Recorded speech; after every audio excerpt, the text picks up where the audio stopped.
नमस्कार दोस्तों, एक बार फिर से आपका स्वागत है केमिस्ट्री क्लास में। दोस्तों, लास्ट टाइम हमने जो पढ़ा था उसके अकॉर्डिंग हमने बंध की बात की थी। एक था सह संयोजक बंध और एक था आयनिक बंध। आपने बहुत अच्छे से समझा होगा उस चीज को। लेकिन आगे हम बात करें किसकी, बंधों की।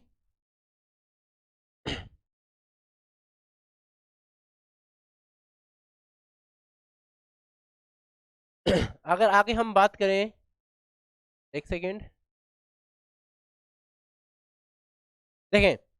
आपने बात की किसकी बंदों की। तो बंदों की जब बात की तो अगर हम बात करें आगे, तो आयनिक बंध लास्ट टाइम आपने पढ़ा था कि बोर्न हेवर साइकिल पढ़ी थी, उसमें आपने एनर्जी का क्रम देखा और एक बंद आयनिक बंध के बारे में पढ़ा था। लेकिन आगे हम यहां से हम पढ़ेंगे आयनिक बंध जो आपने पढ़े थे, इनमें सह संयोजक लक्षण उत्पन्न करना। आयनिक बंध में कौन से लक्षण बेटा? सह संयोजक लक्षण। अर्थात सहसंयोजी बंध के लक्षण आ जाते हैं। किसके आ जाते हैं? कोवलेंट नेचर आ जाता है। किसमें? आयनिक बंध में सह संयोजक लक्षण आ जाता है। अर्थात किस नियम से समझेंगे कि किसी आयनिक बंध में कितने सह संयोजक लक्षण है, कितना इंक्रीज हो रहा है, कितना डिक्रीज हो रहा है, उन चीज को हमें अच्छे से समझना है। एक बार आप सभी एक बार लाइक और शेयर कर दें और सभी सब्सक्राइब कर दें। साथ ही बात करेंगे जो आयनिक बंध में सह संयोजक बंध के लक्षण हैं। इस रूल को आपने सुना होगा, फाजान्स रूल। कौन सा?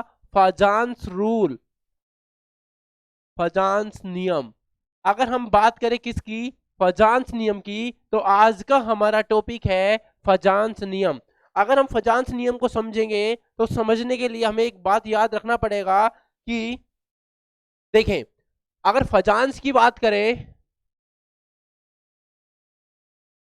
फजांस लॉ ये क्या करता है? ये बताता है आयनिक बंध में, आयनिक बंध में सह संयोजी लक्षण उत्पन्न करना। सह संयोजी बंध के लक्षण, बंध के लक्षण। अर्थात एक आयनिक बंध में कितना सहसंयोजी बंध होगा, इसके बारे में फजांस रूल बताता है। क्या बताता है? Fajans rule. तो फजांस को पढ़ने से पहले आप कुछ बिंदुओं की चर्चा करते हैं। एक होता है, आपने सुना होगा, ध्रुवण। क्या होता है? ध्रुवण। सुने, क्या होता है ध्रुवण? कि कोई भी, मैंने कहा एक धनायन है, सुनना, कोई एक धनायन है और धनायन किसी ऋणायन के साथ, किसी ऋण आयन के साथ। भाई आपको पता है आयनिक बंध किस में बढ़ता है? एक धनायन में और ऋणायन में, धनायन में और ऋणायन में। सुनना आराम से, फजान रूल समझेंगे अच्छे से। और फजान का ये पक्का है, आपका एक क्वेश्चन आता है और वो क्वेश्चन कभी भी गलत नहीं होगा। कि जो धनायन और ऋणायन के बीच में कौन सा बंध बनता है? सर आपने अभी लास्ट टाइम बताया था कि आयनिक बंध बनता है। कौन सा बनता है? आयनिक बंध बनता है। हाँ, कौन सा बंध बनता है? आयनिक बंध बनता है। तो ये धनायन क्या करता है कि किसी भी धनायन के द्वारा ऋणायन की आकृति, देखो इसमें धनायन है, ये इसकी तरफ अपनी तरफ खींचता है। किसको? ऋणायन को। और जब ये अपनी तरफ खींचता है तो देखो होता क्या है, सुने एक बार। होता क्या है कि जो धनायन छोटा है वो क्या करता है, जो ऋणायन है इसकी आकृति में क्या कर देता है? परिवर्तन कर देता है। क्या कर देता है? परिवर्तन कर देता है। और ये ऋणावेश लगभग यहां आ जाता है। अर्थात जो धनायन द्वारा ऋणायन की आकृति में जो परिवर्तन किया गया है उसे ही हम बोलते हैं ध्रुवण। क्या बोलते हैं बेटा? ध्रुवण। पोलराइजिबिलिटी बोलते हैं इसको, कि ध्रुवण बोलते हैं कि किसी भी धनायन द्वारा ऋणायन की जो आकृति में परिवर्तन किया जाता है उसे हम बोलते हैं ध्रुवण। क्या बोलते हैं बेटा? ध्रुवण। ये क्या बताता है, एक बार समझे कि आयनिक यौगिक के निर्माण के समय, आयनिक यौगिक के निर्माण के समय धनायन और ऋणायन क्या करते हैं? देखो, आयनिक यौगिक के निर्माण के समय धनायन ऋणायन एक दूसरे के कहा आते हैं? पास आते हैं। कहाँ आते हैं बेटा? पास आते हैं। और जब ये पास आते हैं तो धनायन द्वारा ऋणायन की आकृति में क्या कर दिया जाता है, परिवर्तन कर दिया जाता है। क्या कर दिया जाता है, परिवर्तन कर दिया जाता है। हमने कहा कि धनायन द्वारा क्या किया जाता है, ऋणायन की आकृति में परिवर्तन कर दिया जाता है, और इस प्रक्रिया को ही आपने ध्रुवण बोला। क्या बोला, ध्रुवण। सर इससे क्या प्रभाव पड़ा, तो सुनना, इसमें धनायन द्वारा जो आकृति में परिवर्तन किया गया है, इसके द्वारा आयनिक लक्षण में, किसमें, आयनिक लक्षण, किसका आयनिक लक्षण सर, आयनिक बंध का। आयनिक बंध में किसका लक्षण आ जाता है, सहसंयोजी कैरेक्टर आ जाता है। क्या आ जाता है, सहसंयोजी लक्षण, सहसंयोजी लक्षण आ जाता है। देखो आयनिक में क्या आ जाता है, सहसंयोजी लक्षण आ जाता है। याद कीजिएगा, आपको बताया कि हमें जो पढ़ना है वो पढ़ना यही है कि आयनिक के अंदर सहसंयोजक लक्षण, और उसी को कौन बताता है, फजान। कौन बताता है, फजान। तो देखिएगा, अगर हम बात करें इसकी, तो देखो फजान रूल क्या है, अब समझेंगे फजान। अब देखिएगा, आराम से समझे, सबसे ज्यादा इंपॉर्टेंट है फजान, फजान्स लॉ। सुने, फजान्स को समझने के लिए आपको दो याद रखें। फजान्स क्या बताता है, आयनिक यौगिकों में सहसंयोजी लक्षण। फजान कहता है कि कोई भी आयनिक स्पीसीज जिसका धनायन क्या होना चाहिए, धनायन का धनायन का आकार डिपेंडेंट होता है किस पे, सहसंयोजी लक्षण पर। किसका, धनायन का आकार डिपेंडेंट है श्रीमान, किस पे, सहसंयोजी लक्षण पर। सही है। ऐसे ही कहता है कि भाई जो ऋणायन है, ऋणायन का भी आकार निर्भर करता है किस पे, सहसंयोजी लक्षण पर, आकार। फिर वो क्या कहता है, अब सुनना, जो फजान बोलता है कि जो कोई भी आयनिक स्पीसीज या कोई भी आयनिक कंपाउंड जिसमें धनायन सबसे छोटा हो, क्या हो, धनायन सबसे छोटा हो। पहली बात क्या की है धनायन की, कि क्या करे सर, धनायन तो सबसे छोटा होना चाहिए। क्या होना चाहिए, धनायन सबसे छोटा, बोले तो स्मॉलेस्ट ऑफ कैटायन। अगर सेकंड बात करें, क्या बोला, कि जो ऋणायन है वो क्या होना चाहिए, सबसे बड़ा। क्या होना चाहिए, सबसे बड़ा।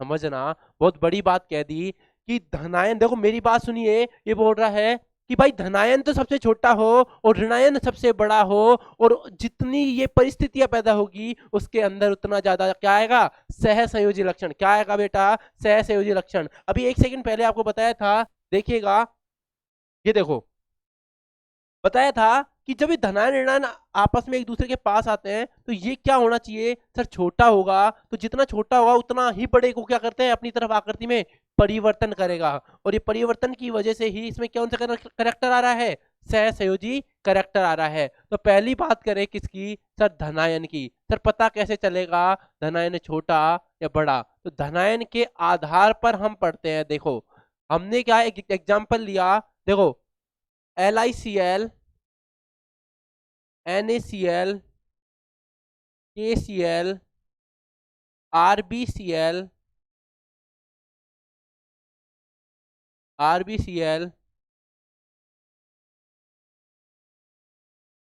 ये देखिएगा सर, हम देख रहे हैं इसमें क्या, वैसे आपको दिख रहा है सब आयनिक है, मेटल है, नॉन मेटल है, मेटल है, नॉन मेटल है, मेटल है, नॉन मेटल है, अर्थात आयनिक गुण है इनके अंदर। क्या है, आयनिक करेक्टर है। क्या है बेटा, आयनिक करेक्टर है। कौन से करेक्टर है बेटा, आयनिक करेक्टर है। तो सर आयनिक करेक्टर तो है, लेकिन हमें इसमें एक और बताना है, वो क्या, सहसंयोजी करेक्टर, जो कि हमारा कौन बताता है, फजान, सहसंयोजी लक्षण, सहसंयोजी लक्षण। समझना, क्या बताता है धनायन, कि भाई जिसका, आप ऐसा कीजिएगा, सबसे पहले देखें कि कंपाउंड में कोई ऐसा आयन है जो समान है।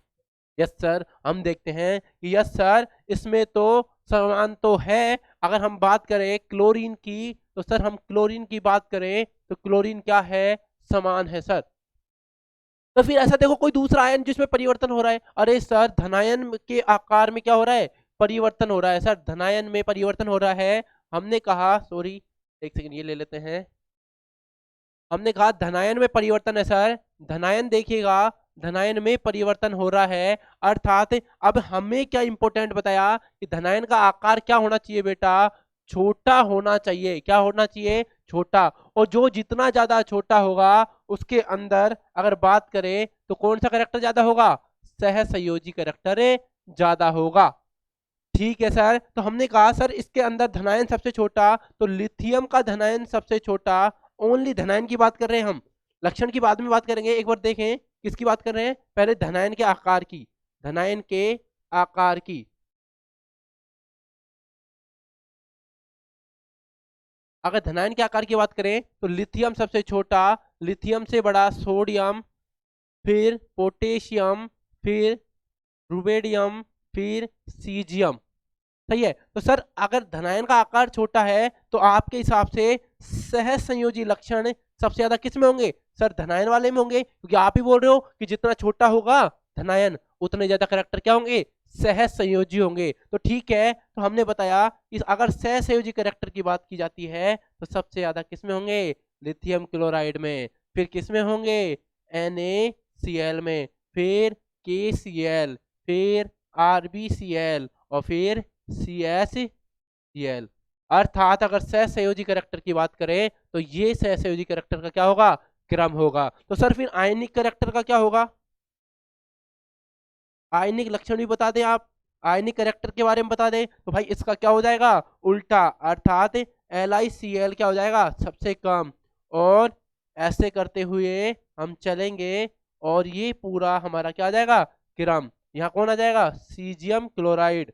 अगर आयनिक देखें तो अगर हम बता सके इसमें, अब समझे सामने, आकार किसका था, धनायन का क्या था, आकार, आकार के अकॉर्डिंग क्या हुआ, देखो भाई सबसे ज्यादा धनायन का आकार छोटा है, और धनायन का आकार छोटा होने की वजह से क्या हुआ, ध्रुवण हुआ, क्या हुआ, ध्रुवण हुआ।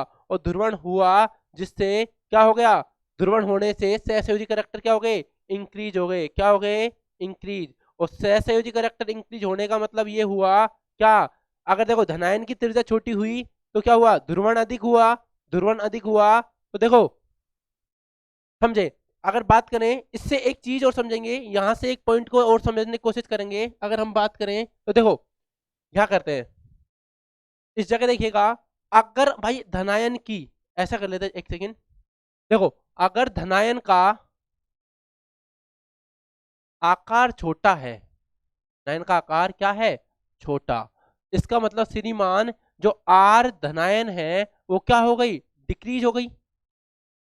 तो जिसका धनायन का आकार छोटा है उसके अंदर ध्रुवण, क्या, ध्रुवण क्या हो जाएगा सर, अधिक हो जाएगा। तो ध्रुवण क्या हो जाएगा बेटा, इंक्रीज। अगर ध्रुवण सर इंक्रीज हो गया तो सर सह संयोजी लक्षण, कौन सा, सह संयोजी लक्षण क्या हो जाएगा बेटा, इंक्रीज हो जाएगा, क्या हो जाएगा, इंक्रीज हो जाएगा। सर सह संयोजी लक्षण अगर इंक्रीज हो गया तो देखो गलनांक और क्वथनांक, गलनांक व क्वथनांक क्या हो जाएगा सर, डिक्रीज हो जाएगा, क्या हो जाएगा, डिक्रीज। और अगर गलनांक क्वथनांक डिक्रीज हो गया तो अम्लीयता, क्या, अम्लीयता क्या हो जाएगी सर, इंक्रीज। कैसे बता रहे हैं सर ये सब, तो समझे ये कॉन्सेप्ट अगर जिसको समझ आ गया, फजान रूल का कैसा भी क्वेश्चन उसका गलत होने की संभावना नहीं रहेगी, कोई के किसी के क्वेश्चन की गलत होने की संभावना नहीं रहेगी। देखना एक बार, धनायन छोटा, धनायन आकार छोटा, देखें त्रिज्या छोटी, त्रिज्या छोटी तो ध्रुवण अधिक, ध्रुवण अधिक। तो देखो पहले इनके बीच में क्या था, आयनिक बंध, और आयनिक बंध होता है वो सबसे मजबूत होता है। आप कह रहे हो जितना धनायन होगा उतना सहसंयोजी करैक्टर बढ़ेगा, अर्थात आयनिक बंध कमजोर होगा, और आयनिक बंध कमजोर होगा अर्थात गलनांक कितना क्या होगा, कम होगा, और गलनांक कितना कम होगा मतलब इलेक्ट्रॉन आराम से देगा। या इलेक्ट्रॉन आराम से एक्सेप्ट करेगा या फिर आराम से पार्टिसिपेट टूट जाएगा, तो क्या होगा, अम्लीयता अधिक हो जाएगी। बात समझना इस चीज को, मेरे हिसाब से आगे जब समझेंगे। अगला इसका नेक्स्ट देखते हैं सेकंड नंबर का, कि सर ऋणायन का भी बता दे। क्या बता दे, तो ऋणायन का आकार की बात करते हैं। किसकी, ऋणायन का आकार। बजान बोलता है कि ऋणायन का आकार क्या होना चाहिए, बड़ा। क्या होना चाहिए, बड़ा। सर एग्जांपल देखते हैं। हमने कहा LiF, LiCl, LiBr और Li। समझना कि सर अगर हम इसमें कहा, पहले देखो आयन, देखो कि ऐसा कौन सा आयन है जो समान है। तो सर हमने कहा कि देखो कि इसमें लिथियम है, वो धनायन जो है वो क्या है सर, समान। अर्थात धनायन क्या है सर, समान। क्या है, धनायन समान। और धनायन समान है, इसका मतलब चेंज कौन हो रहा है, ऋणायन। एक सेकंड, धनायन समान है तो चेंज कौन हो रहा है, ऋणायन। और ऋणायन के आधार पर, किसके आधार पर, ऋणायन के आधार पर हम बात करते हैं। तो देखो फ्लोरीन, क्लोरीन, ब्रोमीन और आयोडीन। ऋणायन का आकार फ्लोरीन का सबसे छोटा, फिर क्लोरीन, फिर ब्रोमीन और फिर श्रीमान आयोडीन। तो सर आपको बता दिया था कि अगर हम बात करते हो, थोड़ा स्पीड से करना है क्योंकि नेक्स्ट क्लास मेरी और जगह दूसरी जगह है। तो अगर बात करें इस आधार पर, तो देखो आकार किसका हो जाता होगा, ऋणायन का। तो सर आपने बताया जिसका आकार ज्यादा, किसका, ऋणायन का, उसमें सहसंयोजी कैरेक्टर ज्यादा। तो सर इस हिसाब से तो आकार सबसे ज्यादा आयोडीन का है। तो सर आयोडीन का क्या हो जाएगा, सहसंयोजी कैरेक्टर सबसे ज्यादा। फिर LiBr, फिर LiCl और फिर LiF। तो सर इससे एक बात समझ में आती है, अगर हम बात कर लेते किसकी, आकार की, तो हम देखो धनायन का आकार को तो सेम करके हम ऋणायन के आकार पे देखते हैं। अर्थात ऋणायन का आकार क्या होना चाहिए, बड़ा। तो इसके अंदर कौन सा कैरेक्टर सबसे ज्यादा होगा, सहसंयोजी कैरेक्टर सबसे ज्यादा होगा। क्या होगा, सहसंयोजी कैरेक्टर सबसे ज्यादा होगा। क्या होगा बेटा, सहसंयोजी कैरेक्टर सबसे ज्यादा होगा। अगर हम इसके आगे एक और बात करें तो देखो, अगर इसी चीज को समझने के लिए अगर बात करें तो देखो, आपने कहा ऋणायन का आकार। सर ऋणायन का आकार, अगर ऋणायन का आकार इंक्रीज होगा, ऋणायन का आकार इंक्रीज होगा, तो ध्रुवण क्या होगा, अधिक होगा। क्या होगा, अधिक होगा। ध्रुवण अधिक होगा तो सहसंयोजी लक्षण क्या होगा, सहसंयोजी लक्षण अभी बताइएगा। सहसंयोजी लक्षण क्या होगा बेटा, इंक्रीज। और सहसंयोजी लक्षण इंक्रीज होगा तो आपको पता है गलनांक व क्वथनांक, गलनांक व क्वथनांक क्या हो जाएगा, डिक्रीज। क्योंकि आयनिक रीजन ये है कि आयनिक बंध जो होता है उसका गलनांक क्वथनांक किससे ज्यादा होता है, सहसंयोजी बंध से। इसलिए अगर इसके अंदर ये करेक्टर आएगा तो ऑब्वियसली बात है आयनिक बंध का जो गलनांक क्वथनांक क्या हो जाएगा, कम हो जाएगा। बात समझ में आ रही है, ये बात हम बहुत अच्छे से समझ सकते हैं कि ये बात याद रखना, अगर ऐसी परिस्थिति पैदा हो जाए कि धनायन ऋणायन की बात करने लगे तो धनायन का छोटा आकार और ऋणायन का बड़ा आकार को देखा जाता है। सही बात है। अगर ऐसी परिस्थिति आ जाए कि ऑक्सीजन, देखो ऐसी परिस्थिति भी आ जाए, यदि दोनों परिस्थितियां परिवर्तित कर दी जाए, दोनों परिस्थितियां ही परिवर्तित कर दी जाए, तो हम उस जगह हम जाएंगे किस पे, ऑक्सीकरण संख्या पर। किस पे, ऑक्सीकरण संख्या पर, ऑक्सीकरण संख्या पर। अर्थात हम बात करें कि जिसकी ऑक्सीकरण संख्या अधिक होगी उसका ध्रुवण अधिक होगा। क्या होगा, ध्रुवण अधिक होगा। और जिसका ध्रुवण अधिक हो गया, आगे की कहानी वही है कि सहसंयोजी लक्षण अधिक हो जाएगा। सहसंयोजी लक्षण अधिक हो जाएगा, आपको आगे का पूरा प्रोसेस पहले ही पता है। सर इसके कोई एग्जाम्पल की बात करें तो एक एग्जाम्पल के तौर पे मैं आपको लिखा देता हूं, देखिएगा। अगर बात करें Na2O, बात करें MgO, बात करें Al2O3 या बात करें SiO4।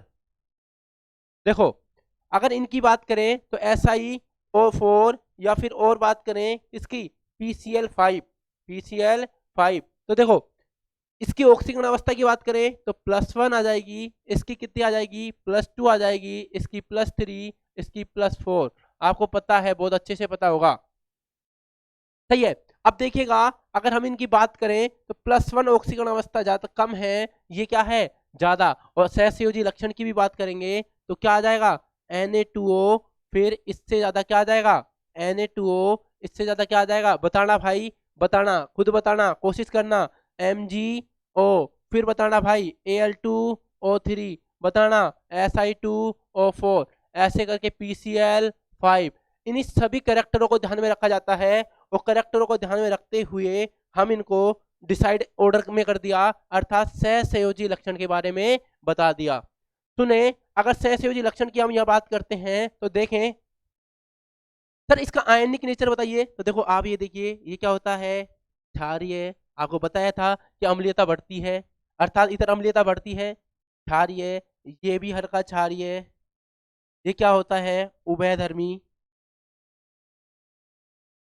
एम्फिटेरिक, और आगे एसिडिटी बढ़ती चलती है। तो ये बात आप समझे होंगे। तो हमें इस चीज को अगर समझने के लिए अगर हम बात करें तो देखो कि अगर फजान रूल की सीधी सीधी लास्ट डायरेक्टली बात करें तो पहली बात, एक बात याद रखनी है, धनायन छोटा आकार का लेना है। क्या लेना है, धनायन का आकार क्या लेना है, छोटा, तो उसमें से एसओजी कैरेक्टर ज्यादा। दूसरी बात करें, ऋणायन क्या होना चाहिए, बड़ा, क्या होना चाहिए, ऋणायन होना चाहिए बड़ा। और तीसरी, अगर दोनों ही परिस्थितियां बदलती रहे तो ऑक्सीकरण अवस्था पे चले जाएं, ऑक्सीकरण संख्या की बात करें वो अधिक होगी, तो सह संयोजी लक्षण भी क्या हो जाएगा, अधिक। क्या हो जाएगा बेटा, अधिक। और मेरे हिसाब से फजान रूल आपको अब समझ में आया होगा कि फजान ये कहता है ओनली कि किसी भी आयनिक बंध में सहसंयोजी बंध आ रहा है तो इस तरीके कि आप ऐसा कीजिए, उसमें ये देखें, धन का तो आकार लें और ऋणायन का आकार बड़ा, जिसके अंदर धनायन छोटा तो सहसंयोजी करैक्टर ज्यादा, ऋणायन बड़ा तो सहसंयोजी करैक्टर ज्यादा। सही है। तो यहाँ तक कि आज हम फजान के अकॉर्डिंग, अभी मैं थोड़ा सा अगली क्लास है, नेक्स्ट क्लास, उसमें देखेंगे। और इसके बाद देखेंगे, और आगे आगे की जो है इसके बाद जो पढ़ने वाले हैं वो VSEPR थ्योरी पढ़ेंगे हम। तो उम्मीद करता हूँ आपको ये चीज़ समझ आई होगी कि फजान रूल क्या है, फजान रूल बताता कैसे है। आप कोशिश कीजिएगा घर जाके प्रैक्टिस करने की, और इसके आधार पर ही आप किसको समझ सकते हैं, फजान्स को समझ सकते हैं। और ये आपके हर एग्जाम में आपको इसका एक क्वेश्चन मिल जाता है कि सहसंयोजी लक्षण के बारे में आप बताइए। उम्मीद करता हूँ यहाँ तक का आपको समझ में आया होगा। धन्यवाद। और अगर आपको वीडियो अच्छी लगे तो लाइक करें, शेयर करें, और दोस्तों, अपने दोस्तों को भी बताएं कि क्लासेस रेगुलरली चल रही है और आप अच्छे से एंजॉय करते हुए पढ़ें। धन्यवाद।